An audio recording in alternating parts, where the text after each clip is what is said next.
Good afternoon. Welcome to the Palm Springs Human Rights Commission meeting on November the 10th. To start the meeting, Dorothy, you'll do the flag salute, please.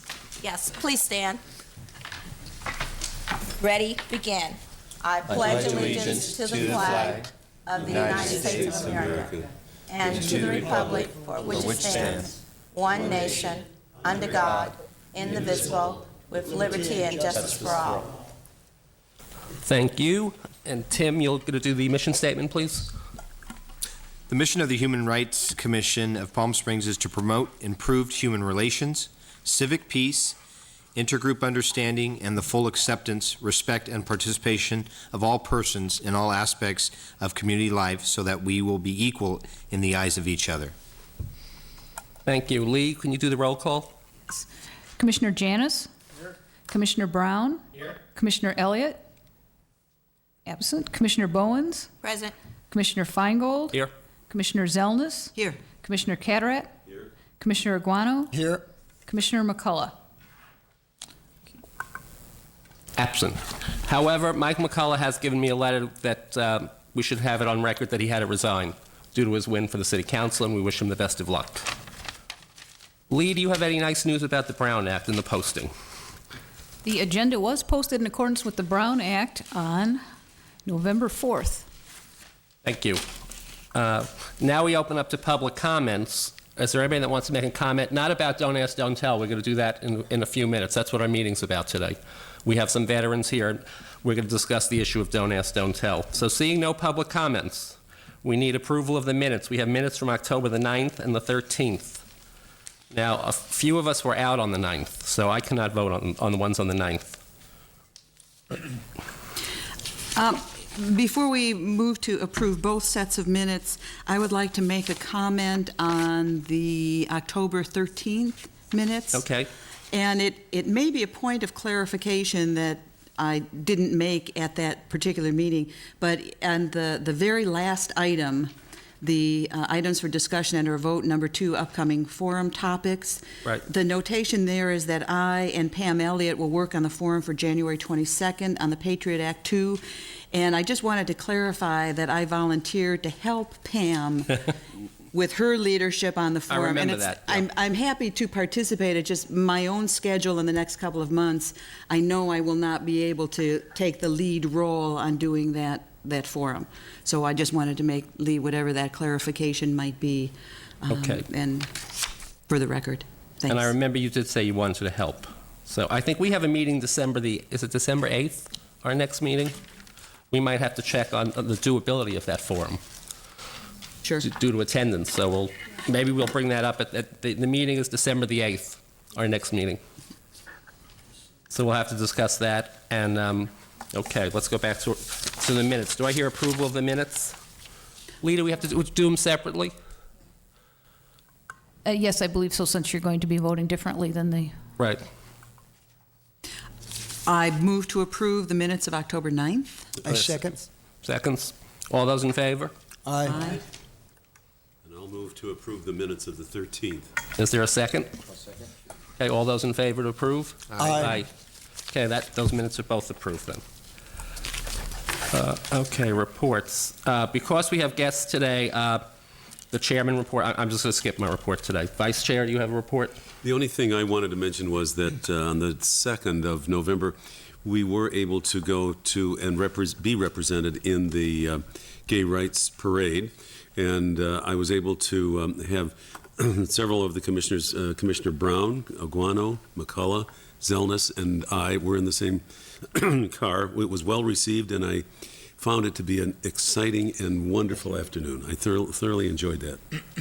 The only other thing I wanted to mention with regard to one thing that I had mentioned before, and that has to do with my involvement with the Police Academy. We're about through session 10. We have 13 of them. And one of the ones that we most recently were given information about was on fraud. It led me to believe that there's need for at least consideration of doing an identity theft forum sometime in the future. It's just food for thought. But It was information that was given, and it was followed up by something that I had seen in the paper yesterday about a 92-year-old woman whose identity was indeed stolen. I think and it was touched on one time before in another forum that Commissioner Iguano was responsible for, and that was on elder abuse. But I think that it might be something worthy of consideration for us to look at identity theft as a total subject for a future yet-to-be-determined date. Thank you, Richard. That's a good idea. And after I took that course, I bought a shredder. Oh, did you? Yeah. Good, Yeah. good idea. Yep. And I'm telling you, the shredder is the greatest invention. You take your bills and you shred them, and that's it. Nobody can use them. Great. Nobody can use any part of it. Okay, we move on to Jim Janis, mediation. Yes, Mr. Chairman, I'm pleased to announce that I did contact the person for complaint number 68, and I have arranged to have a mediation session with the defendants who I had requested to fly down here from Salt Lake City. And they'll be here on the 12th, and we'll meet with them at City Hall on Wednesday. While I'm at it, I can give a report on my trip to Sacramento. Sure. And I did present my bill. It was the one on elder abuse response team. And unfortunately, I was able to pass it, get it passed through the Assembly Committee, and then I presented it to the Assembly and it passed there. But then when I presented it to the Senate Committee, I was torpedoed by one of the senators who claimed that the elder abuse team that I'm trying to describe already exists in the form of a CARE team that was presented here at a forum. So I did contact the person in charge of CARE, and apparently there is some misunderstanding on the part of the person who complained about it. So I'll be able to represent it at the next year's session and feel it will be successful. While we're there, of course, Governor-elect Arnold was visiting. We had requested him to attend our session and give a short talk, but that was out of the cards. There are groups of people inside the Capitol standing around, and they were expecting him. And surely, while we were in the committee room, loud screams occurred, and we knew that he was out in the hallway being greeted. We did have invitations to go to the Lieutenant Governor's office for the breakfast that morning, and we had to go through, what were they, state troopers with those wide-rim cavalry hats all over the place. I took an exit instead of the elevator because of the amount of people there. When I got to the bottom floor, on the first floor, there was a guard. So you can't go through this door at this time. You'll have to go back where you were. Governor-elect Arnold stayed at the Hyatt where we were staying, and lined across the front part of the hotel entrance were all of these black-suited bodyguards. And we had to go through that, and in the cafeterias and in the restaurants, there are bodyguards all over. So it was very interesting and intriguing. And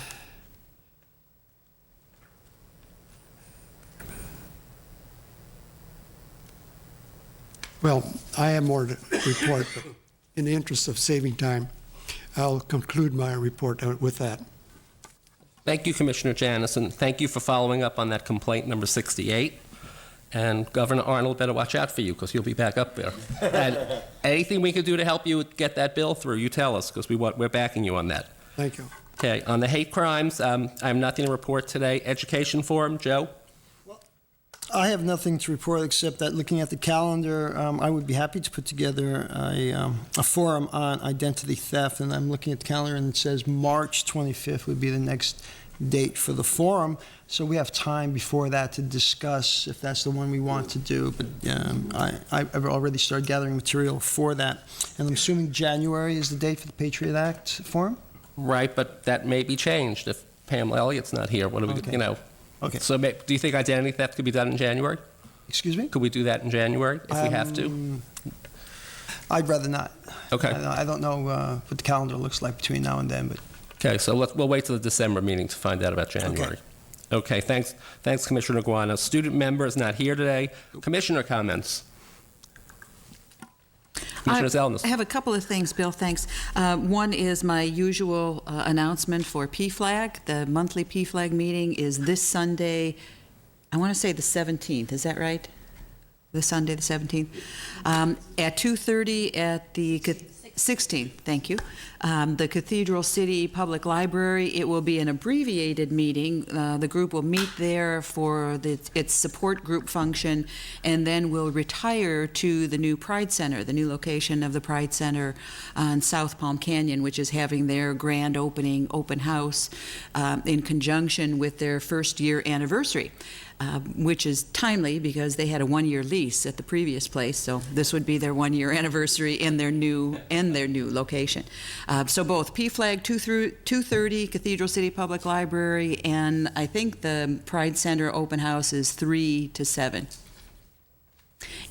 One other separate topic, and I, of course, somewhat reluctantly bring this up, but having an empty seat beside me here with Pam Elliott and wondering about the January forum, we did have a conversation at our commission retreat in July about attendance and some regularity of attendance, and that we would, in fact, take action with commissioners who simply aren't able to make it to a lot of the meetings.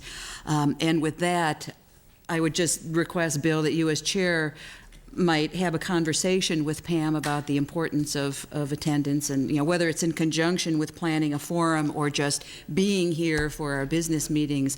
I think it's important that we have a full complement most of the time, as often as we can, and I have some concern that Pam is just really not able to do it with other commitments and obligations, et cetera. Yeah. No, I appreciate. I'm going to talk to her because it's very important that we take this responsibility seriously, and we have to be here. We went through this last year, so we're not going to go through it again. And I'm going to try. Do you know, Lee, when we could replace Mike McCullough? I believe the city council can make that decision early on. I don't know if they will ask for applications or if they will just consider the applications that they have on file. I know we had several that we weren't able to fill. We just didn't have enough vacancies last time. So they may choose from there or they may solicit more. Okay, I'll talk to David Reddy. Maybe that should be put on the agenda for one of the first meetings for the city council, so they'll know that we need people.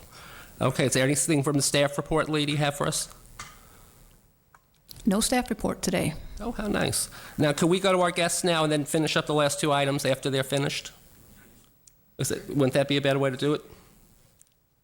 Okay, because we have two items to discuss, but first we're going to turn over to tomorrow's Veterans Day. And there's a Veterans Day parade in Palm Springs at 3:30 on Palm Canyon. And today we're saluting gay veterans who have faced Don't Ask, Don't Tell. And we have some invited guests. And Melinda, would you like to start it off? We're going to have a few people speak, and then we're going to be able to ask questions. Just tell us who you are.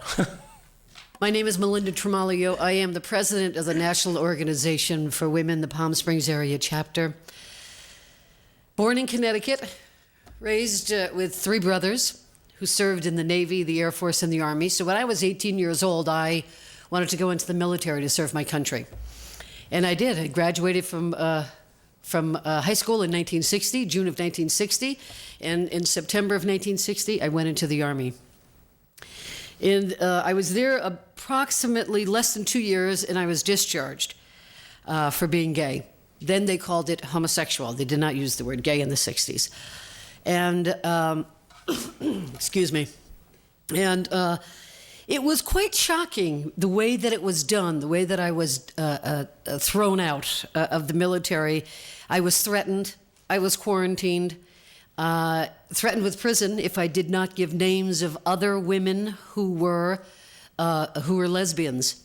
And I mean, I was handcuffed and taken away. It was, I don't know anybody else's experience. I've read a lot of experiences of what happened to women, men and women in the 60s, and is still continuing today. That's what we're talking about, to help to lift the ban of Don't Ask, Don't Tell.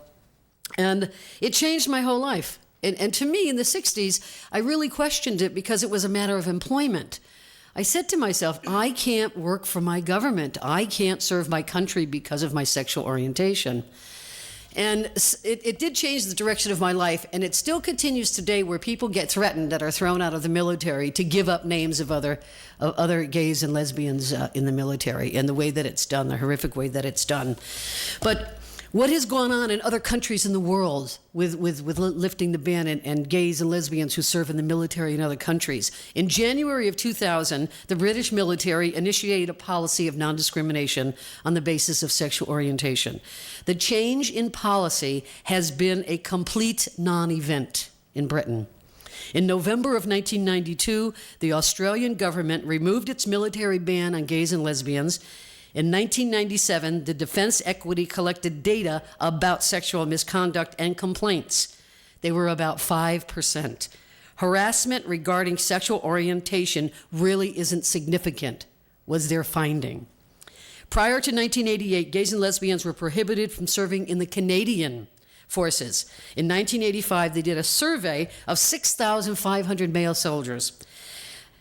The results were 62% of them refused to share showers, undress, or sleep in the same room, and 45% refused to work with gays that were in the military. After they lifted the ban in 1992, the Canadian ban, there were no increased reports of sexual misconduct or sexual harassment. From 1992 to 1995, they had 905 assault cases reported. None of them were attributed to gay bashing. The Israeli Defense Forces, in 1993, Israel Defense Forces fully lifted all restrictions on gay and lesbian service members. Before that, in Israel, if you claimed to be gay, you were dismissed from the military. They didn't catch you if you just claimed to be gay. You were dismissed from the military. All these countries were the only industrialized country in the world that does not allow gays and lesbians to serve in a military. The only industrialized country. This is the 21st century.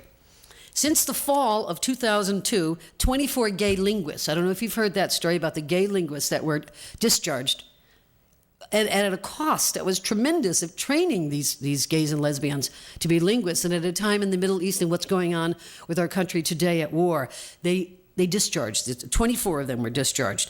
In 2001, 1,273 gays and lesbians were discharged. In 2002, 906. Now there's a drop there because we're at war. When we're at war, they don't discharge gays and lesbians. When we're at peace, they do witch hunts, and they start discharging more. It's been that way since they stopped. It drops dramatically during wartime. Tens of thousands of gays and lesbians are now serving in the military in the Middle East, all over the world for us, for our country. Lesbian and gay discharges are about 3 per day. They discharge about 3 gays and lesbians per day. Reports of harassment have declined from 1,075 in 2001 to 802 in 2002. The discharges in the Navy last year were 218, the Air Force 121, in the Army it was 429, down from 638 the previous year. Marines 109 in 2002, and the Coast Guard 29 in 2002. 36% of the discharges in the Army are women. Only 15% of the Army are women, but 36% of the discharges are of women. 83% of all the discharges in the Air Force were youths between the ages of 18 to 25 years old. These are the staggering statistics that are happening today. Our Secretary of State, Colin Powell, he says that homophobia is terrible. He doesn't believe in homophobia. He doesn't think that we should be homophobic. But then he states this, quote, "I think it's a different matter with respect to the military because you're essentially told who you're going to live with and sleep with." But he's not homophobic, so he claims. The point is why I'm here today is I am a veteran. I was in less than 2 years. It did change the direction of my life. And I believe that as president of the National Organization for Women, it's going to be one of our goals next year, one of our major goals, to help lift this ban in the military. It's unproductive. It does not serve any purpose. If we're the only industrialized country in the world that doesn't allow gays and lesbians, there's something wrong with us in the 21st century. Thank you for your time. Thank you, Melinda. Melinda, would you stay up there a second? Would you introduce the next speaker? Okay. Is that okay with everybody? Yes, I'm going to introduce Chuck Schoen is here, a veteran. He was in the military for 19 years. He was discharged. What kind of discharge did you get, Chuck? Come on up here, Chuck. He was in the military for 19 years, so he didn't get his pension. If you're in the military over 20 years and you get discharged for being gay, you still get your pension. But if you're in for 19 years and 8 months, you do not get your pension. And this is Chuck Schoen, and he has to share some important information. Thank you, and very pleased that you're having us here today. And I'm not shaking because I'm nervous. I'm shaking because I have that old man's disease that comes around. So if you just be patient with me, I apologize. I served in the Navy from 1942, 4 years in World War II, and for a total of 19 years. Then I was detected as a homosexual, and I received a dishonorable discharge for only one reason: my sexual orientation. My only fault was that I would only have sex with consenting adults. And so that doesn't matter. In private, there was nothing public.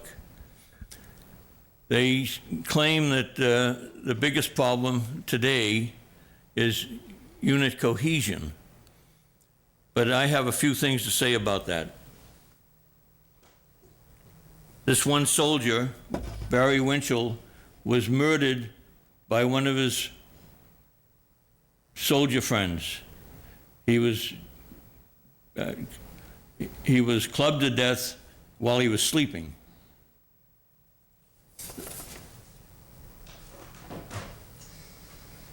This one sailor was beaten to death, kicked to death, that even his mother couldn't recognize him. The thing in common that both have is that the two people that murdered these two people were people that hated everyone. They were known previously in their units to hate blacks, to hate Asians, to hate Latins, to hate gays, and queers was the word. And so the main thing that I want to discuss is that unit cohesion is a property of values of the teamwork that goes on in the service. And I'm sorry that I'm a little nervous because I'm You're doing fine. Here. You're doing fine. But the thing that the government should do is get after these people that are known to be intolerant, not the people that do their work and the professionals like most gays are. Over 1 million gays have served in the military successfully. About 110,000, and I'm one of them, Melinda's another one of them, that was kicked out, and most of it was not for misconduct. It was just for the sexual orientation. Locally, we have a post, AMVETS Post 66, that is the Frank Lewis Moulton post. Frank was a veteran of World War II, killed in action during World War II. He was gay, known gay in his high school. And this is just another thing that gays can serve. This was why we selected this man to be our post name. Another thing of just interest is Leonard Matlovich. I just had a guarantee that was right side up. Leonard, during the 70s, volunteered to be a guinea pig to challenge the ban on gay serving. And he went to Vietnam 3 times. He volunteered for it. He never went to Canada. He volunteered for Vietnam. He received the Bronze Star, Purple Heart for wounds, and so on. So my main topic is this, just that gays do serve honorably. Gays do serve professionally. So thank you very much. Thank you, Chuck. Thanks very much. Melinda, you know who's next? Brenda. Okay. Well, then welcome, Brenda. Hi, my name is Brenda Vosman. I served for 5 years on active duty with the Army, 24 years in the reserves, and I retired in 1999 at the rank of lieutenant colonel. In 1993, shortly after the Don't Ask, Don't Tell policy was put forward, the Lambda Legal Defense Fund put an ad in some of the gay publications asking for people gays and lesbians who are currently serving in the military who were willing to bring suit against the Don't Ask, Don't Tell policy. So we ended up finally with 6 of us actually bringing suit. And I think we went to trial probably in about 1995, 96. It seemed like it took forever to actually get our day in court. And what I would like to share today is the testimony of one witness at that trial on our behalf. He was a young man who represented the RAND Corporation, the RAND agency. It's a think tank, if you're familiar with it.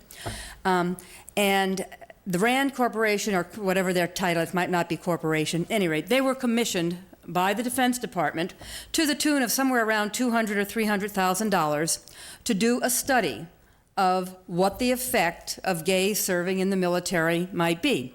Well, after exhaustive studying, contacting people, studying what had happened in other countries, the RAND Corporation told the Department of Defense it would have no effect. The Department of Defense took that $300 study, stuck it in a desk drawer, and pretended it never existed. The findings that Melissa kind of put forward are exactly what the study put forward, that nothing would really change if the ban were lifted. One of his arguments is that the minute the ban is lifted, every gay and lesbian isn't going to come storming out of the closet, announcing it, because even people who work in protected environments where there is a non-discrimination policy frequently are very cautious in when and how they come out to their co-workers, because discrimination and intolerance is a fact of life. So he did not expect that every gay and lesbian would come storming out of the closet, that most of it would be revelation one-on-one with close friends, and that it would not really have any effect. There may be a few individuals whose noise would be put out of joint a little bit if they found out that this guy that they had been showering with for the past 2 or 3 years, was gay, but it was like, well, now that you know he's gay, what difference does it make? Has he done anything in the last 2 or 3 years that you've been showering together or sleeping in the same barracks? So our government has spent money proving that we do not need to ban gays and lesbians from serving in the military, but then we choose to disregard what we spend taxpayers' money to prove just because it doesn't fit the mindset of the politicos who are in charge of the military. I don't really have anything, else to say about the trial. I won't go into anything more with that, other than the fact that all the time this trial and this legal process was in place, the attorneys had gotten a protection that those involved in the lawsuit could not be discharged until the conclusion of that lawsuit. During that time, one of the guys involved in the lawsuit was given a company command, served for 2 years as a commander, openly gay to his unit. Nothing happened. I don't know the other people in the lawsuit well enough to know what they were doing during that 2-year period to know what effect that people knowing that they were suing the government and that they were protected from discharge, what effect it had. In my dealings with these people, everyone seemed to have this no big deal. People read our names in the newspaper and said, oh, that's you, you're suing the government. with not much of a response. So at any rate, that was my contribution to letting you know that this has been studied, that it's not just the opinion of a few of us who have served in the military, that our government knows there's no reason other than the fact that it does not serve the political purposes of our politicians to lift that ban. Thank you very much. I have a question. What was the result of the lawsuit? Okay, it was complicated. We won at the Circuit Court of Appeals level. And of course, the Department of Defense challenged it. It went to appeals. Appeals sent back a long list of things for the circuit court judge to put into his rulings or to refine, to say more about. Went back up to appeals level. At appeals level, the court finally revealed what their real motive was all along. They said, the court doesn't really want to get involved in this because the regulation of the military is the purview of Congress. So after everything all of this, they basically said, we don't want to get involved. At that time, then, the attorneys came back and talked to us and said, we can take this to Supreme Court. We have to make a decision what's going to be best. Will it hurt us more or help us? And the complexion of the court was that they were afraid that if it went to Supreme Court level after having the Court of Appeals say that this was really Congress's responsibility, that it could do us more harm than good. It could put into legal precedent at Supreme Court level, that the ban was legal. So at that time, the case was dropped and it was not pursued any further. And then the agreement was over. What happened to all the people all the plaintiffs? Were you discharged honorably, dishonorably? What happened? I retired. Okay. Again, there's one other soldier who was in Southern California, and I see him, so I don't really know what happened to the others. I know that one was the three enlisted men who were part of this lawsuit. They basically were planning not to be careerists anyway. The one said, "Hey, the Army sent me to LVN school. I got what I want. Let them kick me out." So I think they probably were just allowed to serve their enlistment and leave. There was a Navy lieutenant colonel from the Bay Area, a Navy lieutenant commander from the Bay Area. I'm not sure what happened with him. Ken, who was the other local fellow from the Southern California area, he came down on orders to go to Bosnia, openly gay, and they were going to send him overseas. And then he later had to leave the service because of a health condition. But no one, to my knowledge, was immediately kicked out as soon as they said, okay, you can be discharged now. The lawsuit just kind of died out without anyone paying any attention to it. Okay, thank you. Before you go away, Brenda, Yes. A couple of questions. When the discharges occur, are they dishonorable discharges? No, the current policy in the military is that discharges for homosexuality are administrative. So usually they will be called either general under honorable conditions or just plain honorable, depending on whether the person was just told and came out, or if there was any kind of less than honorable performance to make it a general. But neither general or the honorable under administrative discharges would prevent anyone from getting VA benefits. They would still be eligible for any of those. It's not a black mark discharge as the previous policy of doing bad conduct or dishonorable discharges. Okay. Are there any other questions? Yes. Could we hold our questions till the okay. last speaker? That's all. Okay, thank you very much. So thanks, Brenda. Who's it? Charlie Sharples, you up next?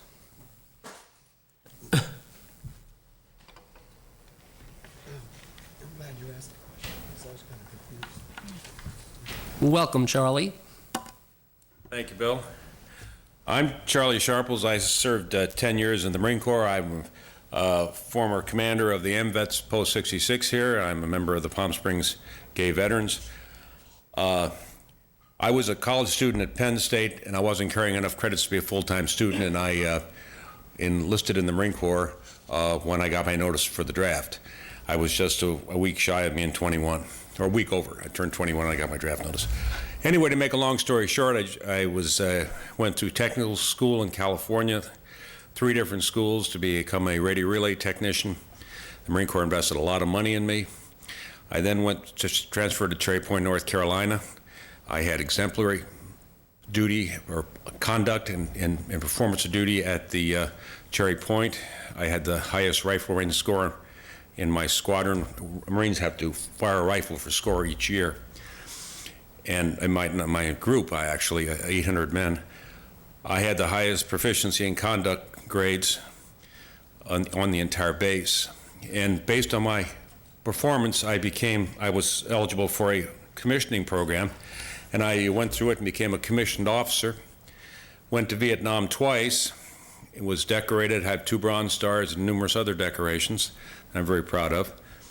And I held a top secret clearance, and I was a member of the Marine Corps Personal Reliability Program, which meant that I could guard nuclear weapons, which was one of my assignments. I was officer in charge of guarding nuclear weapons in a country where we weren't supposed to have nuclear weapons.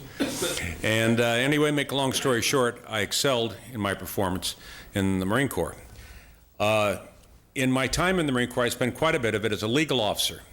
And as a legal officer, I was both a prosecuting attorney and a defense counsel, which you could do at that time without being a college graduate. And I also discharged quite a few people for being gay. And 9 times out of 10, they were these overachieving people. They weren't the people that were the misconduct people. These were people with good records. These were people that were doing a lot for the Marine Corps and for the service. They were doing a lot for their country. The only reason they were being discharged was they were gay.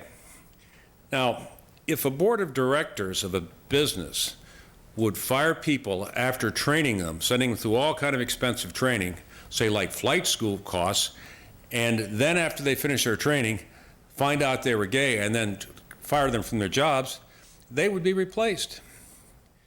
You know, it just doesn't make sense to let these people go, boot them out of the service without letting them complete their time after we've invested all this money in them, just because they're gay. It's not based on conduct. It's not based on performance. Melinda touched on it. There's 19 NATO countries, and here's a big list of them.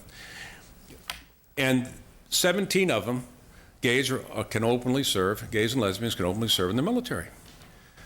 Now, they have to go by the same regulations as everybody else, but they don't kick them out just because they're gay. The only 2 countries are Turkey and United States. In fact, Canada right next to us here, they're openly allowed to serve. There's not a problem. This is not an experiment. The government should allow the gays to serve. This don't ask, don't tell policy is ridiculous. They're discharging more people now than ever before. The only time they don't discharge them, as Melinda pointed out, is when they need them. The people that I've served with, the people that I knew were gay, and of course most of them I didn't, did an outstanding job. We've had generals, we've had admirals that were gay. And it's just not a problem, except we make it a problem. Thank you. Question. I have a question. Now, I've been listening to the viewpoint from the military, and there's no mention about the impact of morale due to Gale personnel. Could you say something on that? I think Melinda basically touched on that, but there's plenty of countries in the world that have done this, and we can use those for examples. Canada, of course, right next door would be a fine example because the people act and looked at everything just like us, and the only thing is they're just from a neighboring country. They've had no problems. Initially, I'm sure it's a shock, but I don't think it would be as much of a shock as when Harry Truman, and God bless him, said the African-American people could serve in the same units as the white people. That was a very unpopular decision. But it found out that there was not a problem after they got acclimated. I don't think there'd be a problem. We have plenty of examples where we could see what would happen, like England, like France, like Germany, like Canada. So I don't think it's a problem. The problem is, if I dislike somebody because they're African American, is that the African American's fault? No, of course not. It's my problem. And I think we have to address the problem. The problem are the bigots, not the people who aren't the bigots. The problem are the people who beat Barry Winchell to death, not Barry Winchell. And that's, I think the morale, I think today's young people are a lot more tolerant to gays and lesbians than any time in the past. I think, I can be an openly gay man in Palm Springs. I can ride around with rainbow shirts on and flags flying and whatever, and no one says a thing to me. And I get the same courteous service from the police officers and anyone I come in contact with as anybody else. And that's because today's society is a lot more tolerant. I realize there's places in this country that are not as tolerant as Palm Springs, California. But I think that we learned that people are, people who are different aren't wrong. If somebody is Jewish, they're not wrong. If they're Catholic, they're not wrong. If they're African-American, they're not wrong. They're just different. And I don't think it'd be a morale problem. The biggest problem is that the military, the higher-ranking officers, and I was one of them, and I was at that time a conservative person in my views, I think they have a tendency to be a little backward in their views, and they might have a problem, the senior officers, but not the enlisted men, or and the younger officers. If you did it, if we had a problem with it, it would be we'd have to work with that. But Now, through a natural course, through time, assimilation will take place, just as it did with the black population, and discrimination. Do you feel that's taking place gradually? Well, I think it is, but the whole matter is you can't tell a gay person like you can tell an African American. I mean, gays are in the units now. They were in the units when I was in the Marine Corps, but nobody knew who they were. Excuse me. I hope that that's what happens. I hate to think we're the last people in the world to acknowledge that the gays and the lesbians are doing a fine job in the military, and let's let them do it. It's sad that we're kicking them out. It's sad that we can be that financially irresponsible, our government, to boot these people out with this. Could you imagine the amount of money they would have wasted on me, or a pilot, or a doctor, or a dentist after they have them trained? Can you imagine the amount of money they waste when they kick them out? They have to retrain somebody for that position. I think it'll gradually change. I'd like to see it change quicker than that. I was hoping that one of our presidents would have done it, but it's not happening. Is there any more questions? Thanks, Charlie. Well, we're going to let Randy speak, right? Randy, you want to speak? Okay, come on up, Randy, and then we'll all ask questions. Randy Schecker, president of Palm Springs Gay Veterans. Thank you, Charlie. First, I'd like to thank the commission for allowing us to come and say our piece regarding Don't Ask, Don't Tell and the ban of gays in the military. And I'd like to thank my associates for their much more broad knowledge of the issue and experience in the military than I myself have. I enlisted in the military as well when I got a low lottery number during Vietnam. And luckily I never had to go to the war to serve or to fight, but I was one of those that wasn't able to hide my homosexuality. Apparently I never tried to. I didn't identify it at that time, but everyone else did apparently. So I ran the risk of being outed and probably kicked out if I had not been a good troop, and I was at the top of my class during training, and I didn't sit around waiting to be told what to do at work. I always got right out there and saw what needed to be done and did it. So my supervisor allowed me an opportunity to get out and agreed not to upgrade me to the next rank so that it would be easier for me to get out than to be outed and kicked out. So that's what I did. I only served not even 2 years. So all that training that I did, it was partly flight training and aircraft maintenance training. All that money was down the drain. And basically, I don't have a whole lot of military service. I'm going to touch more on what we're doing about the ban on gays in the military, because that's what my current role in all of this is. There is a couple of organizations that we have decided to try to foster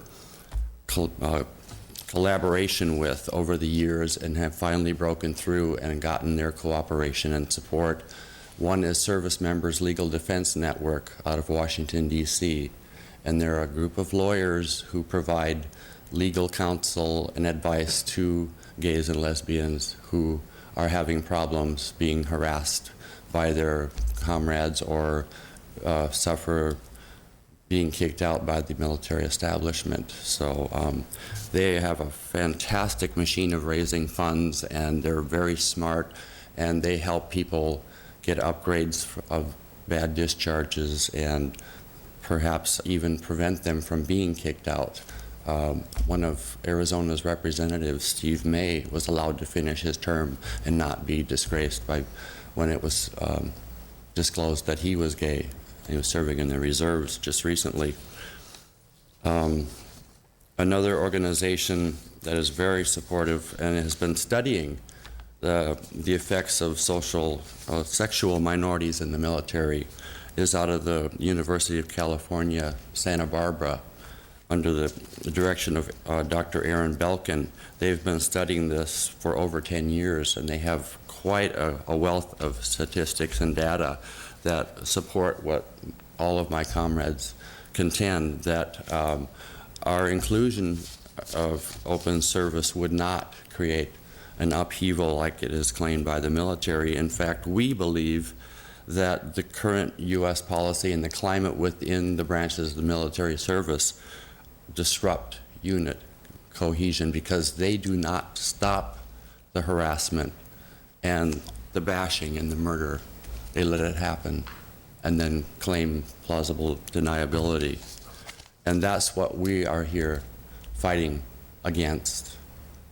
We're trying to save lives of our brothers and sisters who still serve, who cannot speak for themselves for fear of being fired or having their careers taken from them. Currently, we have a chapter president. I am president of a local chapter of a national organization called American Veterans for Equal Rights. And there are 16 chapters nationwide. The president of the Albuquerque chapter was a military officer, and 8 days before he was to retire, he was outed and kicked out and stripped of all of his benefits. So he is the first gentleman to file a lawsuit since Don't Ask, Don't Tell and Brenda's attempt to challenge Don't Ask, Don't Tell policy. Basically, they wanted to wait until the Supreme Court ruling on the Lawrence versus Texas ruling. His name is Lieutenant Colonel Steve Loomis, discharged from the Army in '97. They burned his house down and then got evidence of a videotape of he and his domestic partner in a sexual situation, which we believe is like unconstitutional to begin with, and that's how they discovered that he was gay, and that's why they kicked him out. He's not particularly a good poster child for our cause, but I mean, this has got to stop somewhere. If we can't have any privacy, if nothing's sacred, why are we serving? Why are we patriotic Americans? Why aren't we up here bashing heads in? It's just got to stop. We've decided that it's best to get over the anger and try to incorporate ourselves as best we can into society and into our communities. So much of the work that our organization does gives back to the community at large, not just to gays, but we feel it's best to foster togetherness and cooperation, and with your support, someday soon, hopefully, we can end the ban on gays in the military. And I would ask the Commission to write letters like we do regularly to our legislators on our behalf. And that would be very wonderful. It would be very helpful, I'm sure. Cities across the nation are doing that very same thing. And I thank you. Thank you, Randy. Is that everybody that wants to speak? I have a question, what Randy just touched upon. What is it that the Human Rights Commission here in Palm Springs can help us do? In other words, the National Organization for Women, the AMVETS, AVER, the gay veterans here in Palm Springs. What is it that the Human Rights Commission can do for us to help us along, to help lift the ban? Well, I think today is a good help. To start, I don't think I can answer that question, or anybody else here can answer that question yet, until we have to discuss it, how we best can help you. Okay. But I think by having this forum today, and before I open it for questions, first I want to thank you all for serving our country and telling your stories and coming here today, because it's just remarkable. to hear some of these stories. I can't answer that question today. We would have to, as a commission, talk about it, study it, and see how we can help you. And you know, but today I want to stick on Don't Ask, Don't Tell, because my first question, and I don't know if you all want to stand at that microphone, and whoever else wants to answer the questions. What went wrong when President Clinton was elected? It seemed to me, well, see, you're mad at him, but it seemed to me he was trying to do the right thing. Obviously, it didn't work. But he was the first president to address this. So what went wrong with the whole policy? Well, we got to go to the microphone, whoever's going to answer. And if you all want to stand up there and fight to answer, that's our pleasure. Well, I'm going to answer it as best I can. He used that as something that he helped him get elected, that he was going to drop the ban on the gays in the military. And then when he got in the office, his people, when he returned the phone calls of people who were trying to get this legislation through, it was just dropped. And this Don't Ask, Don't Tell is worse than the condition before. And there's probably people that know more about this than I do here, but before, the local commanding officers could make a decision based on whether to discharge the person or not. Now, with Don't Ask, Don't Tell, they're forced to discharge the person.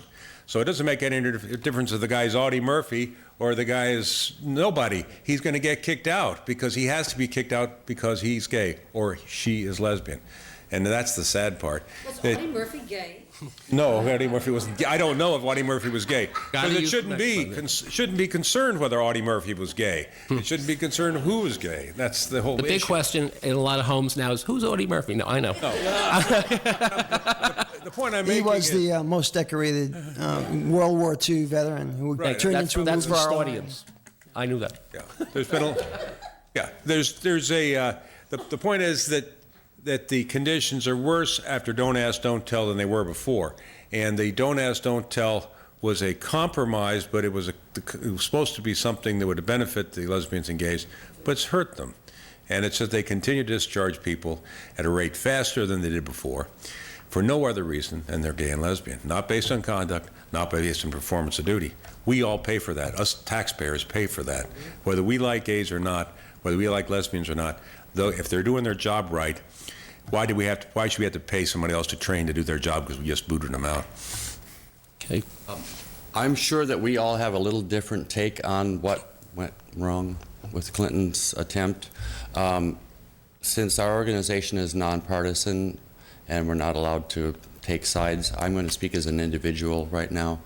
I think it was the Republican Party PO'd that Clinton took back the reins after their over a decade of rule of the United States government, and they wanted to trip him up.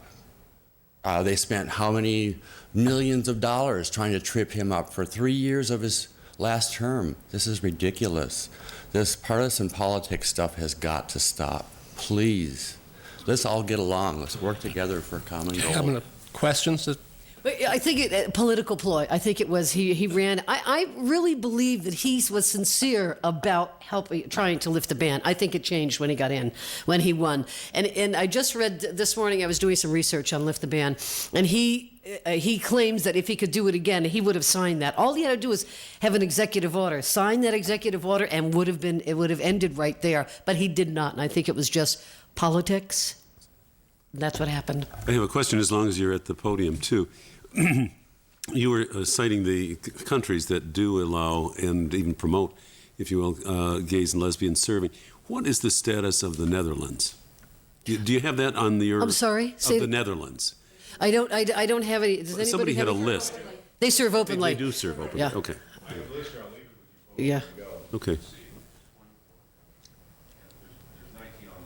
Turkey, like Charlie said, Turkey and the United States are the only two that you cannot serve openly in the military.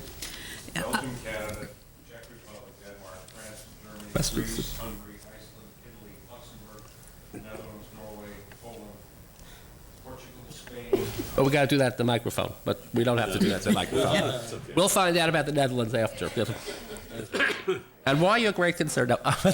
Anybody else have questions Maybe like for a our little veterans? comment about the Netherlands. We had an exercise every year called Reforger, Return of Forces to Germany, and it was supposed to be if the Russians invaded, we would all go over a NATO force. And American soldiers counterparted a lot with the Europeans, and the one complaint you heard about soldiers from the Netherlands was never that, hey, the guy next to me might be gay. It was that, why don't they make those guys cut their hair? I have one question to the gentleman here, right here. You said, Charles,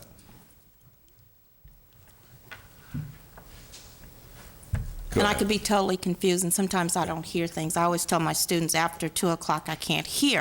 Right. So, anyway, you said I assume you worked in the military, or you were in the military, is that correct? Yeah, 10 years. 10 years, and you fired gays and lesbians. Did I hear that correctly? Well, I was a legal officer, and we processed these people for discharges, yes. I didn't fire them. It wasn't my decision. Commanding officers make decisions. I wasn't a commanding officer. Okay, did they not know at that particular time that you were gay?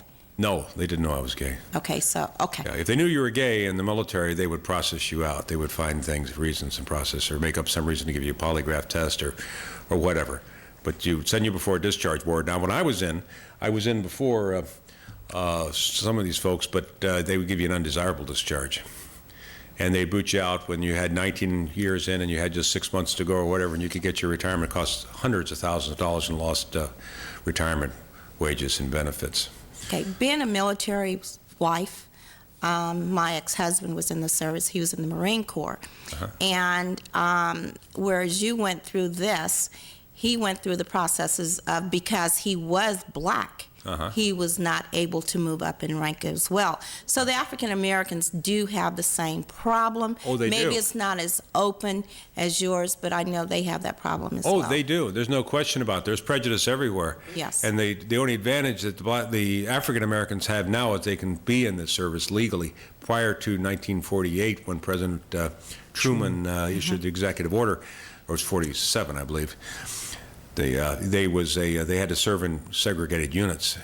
And I know they've had problems, and they've had a lot more problems than the gays because they can be recognized as African Americans. A lot of gays can kind of fade into the background like I did, and they didn't know I was gay. You can't do that it's a race question. He wasn't able to hide his. It was like, I can't go to commander school because I am who I am, and we can't change the color. So, that's the way it was. There was a lot of prejudice. I remember that when I served as commanding officer of the Marine Detachment on the USS Midway, and the Navy had Filipinos working in the wardroom, which was the room where the officers ate, and it was the dining room of the officers. And I said, why are all the Filipinos? Why is everybody in the wardroom Filipino? Why is that the only place on the ship there's Filipinos? Well, that's because they can't get clearances, and that's the way the Navy is. They let them come in the service, but they're relegated to that job. Well, there was open prejudice. Here, these whole units, one nationality. So, I'm well aware that the problems African American people, as well as other races, had. Thank you. Charles, what was your highest rank? I was a captain. Captain.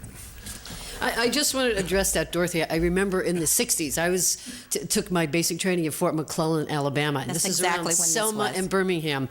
And I was told, and there were a lot of black women in the military. We used to sleep 50 women in one room. And 18 years old, right out of high school, never had left Connecticut before. And flying down to Alabama and going into the fort, I made friends with everybody.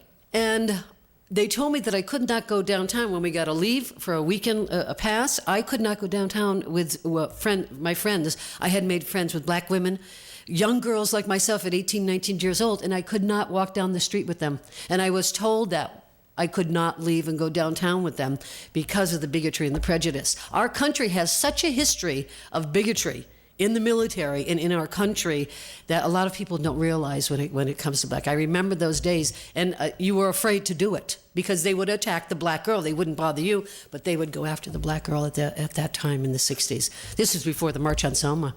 I've been through it. I've had to go through the back doors, so I've been there, done that. Still not today, I hope.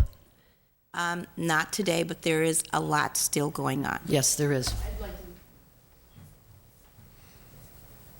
They talk about the issue of housing gays in the military, that the straight soldiers don't want to share quarters with them. But we had the same problem when the blacks were integrated into the military. I presume most of you probably saw Men of Honor, which is about the first black diver in the Navy. Yes. And what happened when he went to school, all the white guys in his barracks said, hey, we're moving out of here. We're not going to bunk with a black guy. You know, so the integration of the military has been far from smooth for the blacks or any other minority groups like the Filipinos. But the bottom line is command pressure is brought upon the troops to make it work. You don't refuse to go fight a war, to be in the same tank with Joe Blow just because he's a Hispanic, a Filipino, or black. You get in the tank and you go and do your job. And the problem with the gays in the military is that there is no command pressure to not be homophobic. Recently, a subcommittee of the Senate approved a 3rd star for a general who was the commanding officer at Fort Campbell at the time Barry Winchell was murdered. And at the time, there was an open anti-gay feeling on post. For instance, I don't know if you're familiar with Jody calls. These are things that soldiers sing while they're marching, and they actually had songs that were being sung, command pressure was not being put down, that actually had things about shooting fags. Okay?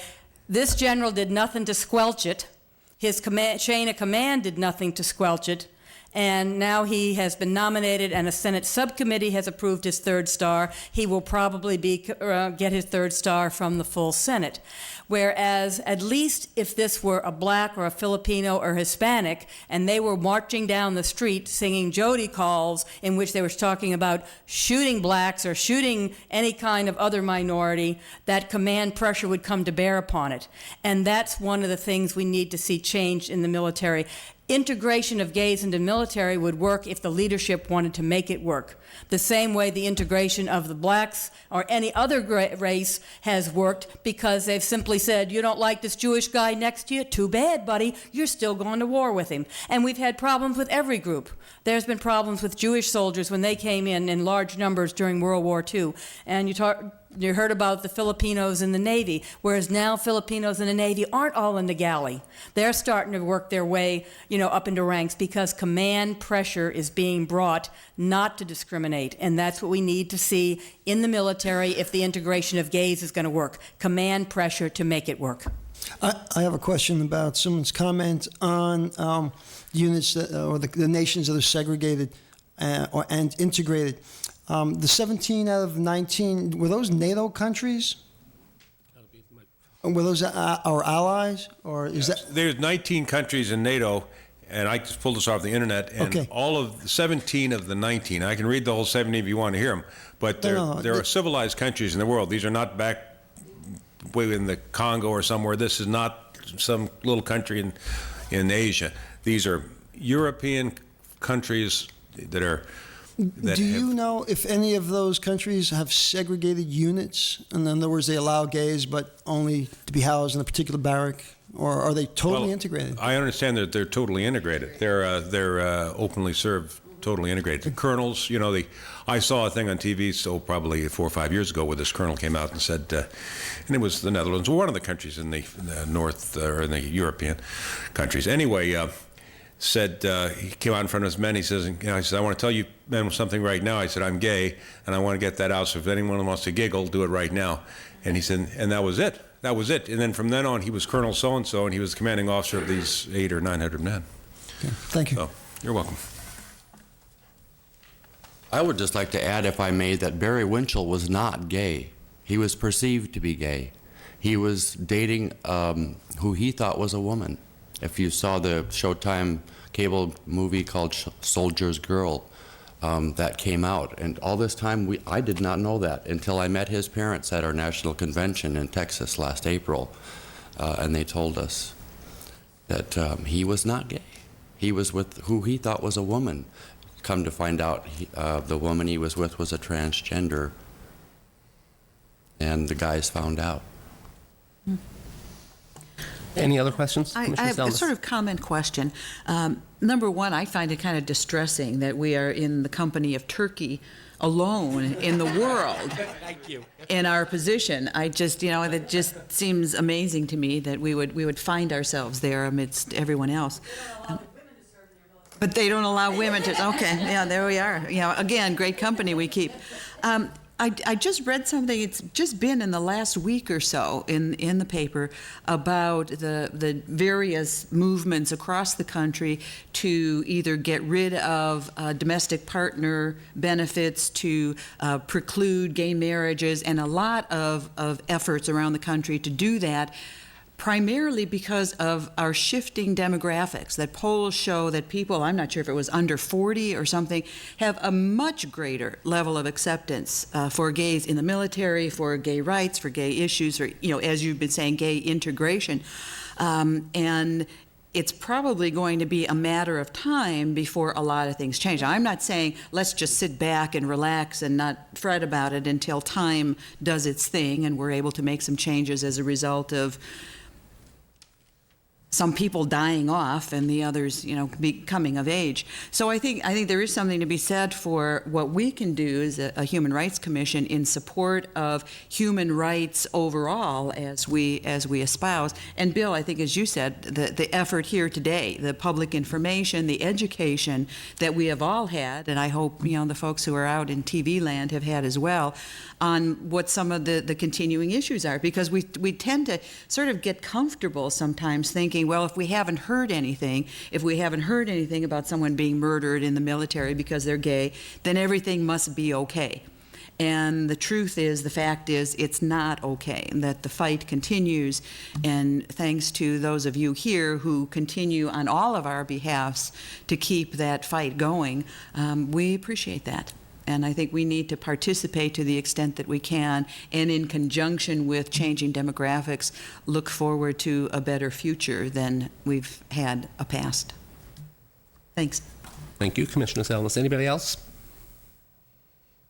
Last chance. I have one question, but I bet the Army, the services have been volunteer now for about, 35 years?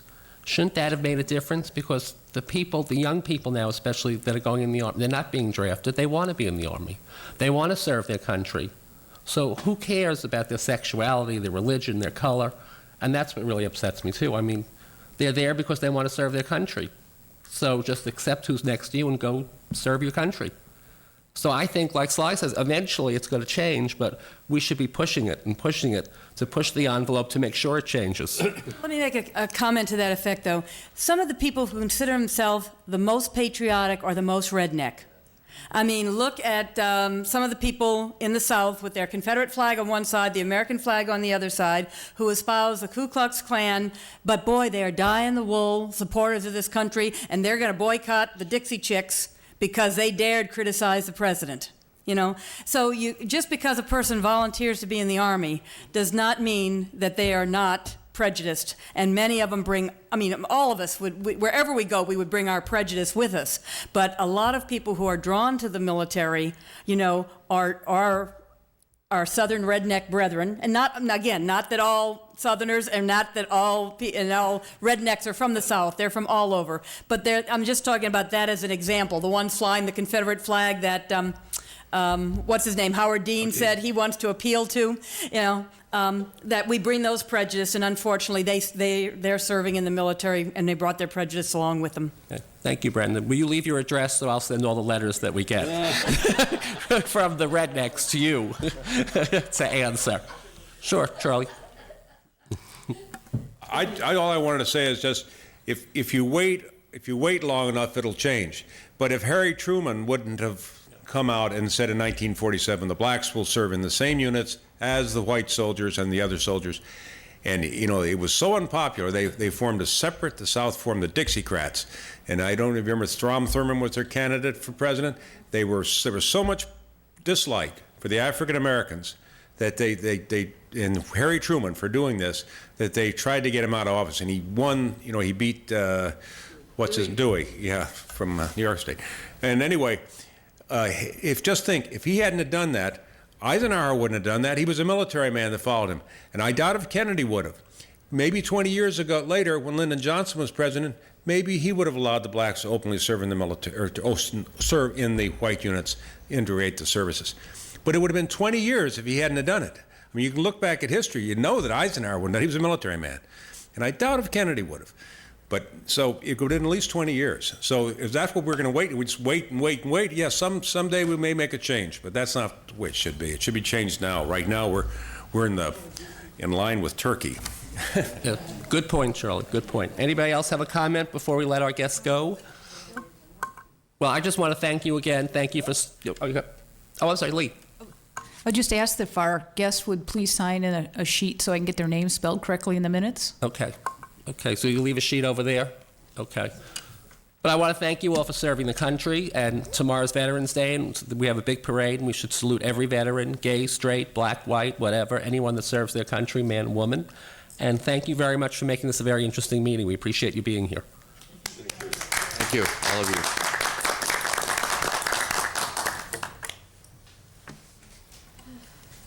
you. Now we have to get back to business. Well, let's see. Where is my business? Here it is.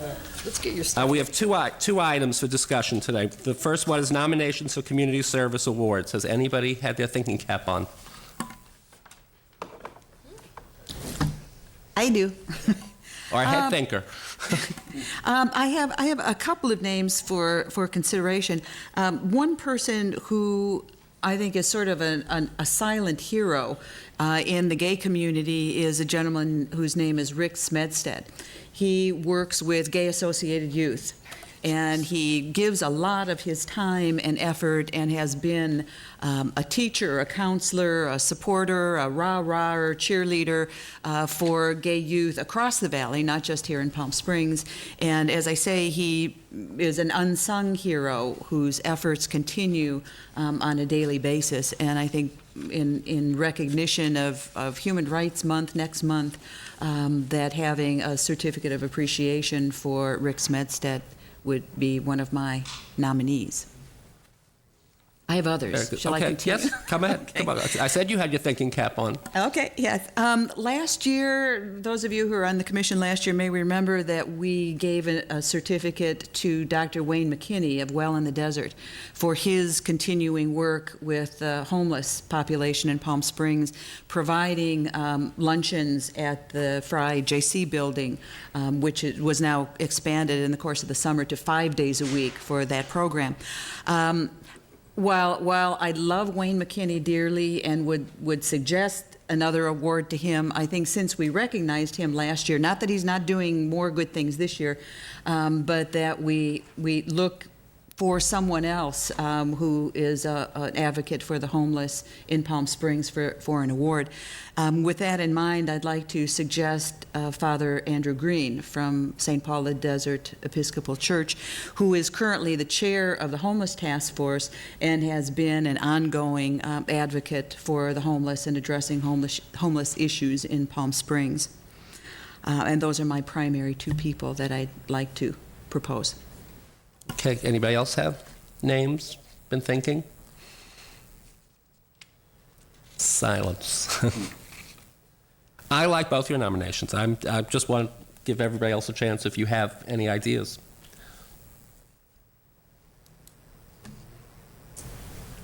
Nothing.